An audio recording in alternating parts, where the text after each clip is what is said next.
Robots excel at repetitive tasks in controlled spaces, but still struggle in unpredictable environments, like an office or home. It has a specific skill and it has a kind of brittle skill in some sense. So if anything about the environment changes that doesn't conform with what was planned for ahead of time, then these skills tend to fail.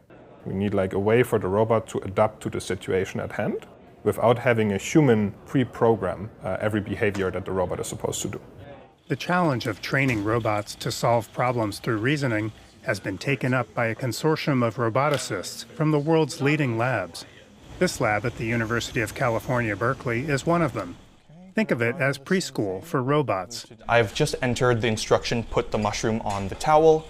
This robot arm is following a command, and at the same time generating data about its reasoning process. So it just failed to pick up the mushroom, and it's realized that. So it's sticking to the subtask to go to the mushroom and grab it. If successful and the reasoning is sound, this data can be used to help other robots with similar tasks. Labs in North America, Europe, and Asia are sharing their control data, which, along with data from the internet, will train an LLM, a large language model similar to ChatGPT. Essentially, one brain that can control a wide variety of robots. So basically, if I teach one robot arm how to pick up a Coke can, and I have another robot arm that has never in its life seen a Coke can, it suddenly understands the concept of what a Coke can is, and it has a chance of actually picking up that object itself.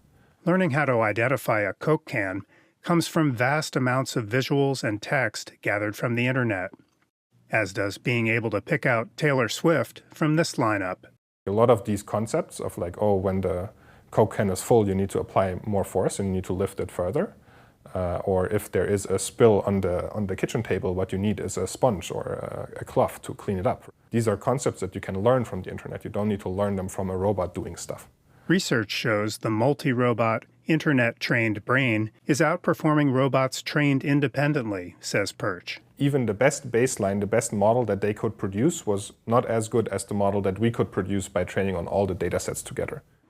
Many robots have very specialized uses and designs, so a general robot brain is not intended for them.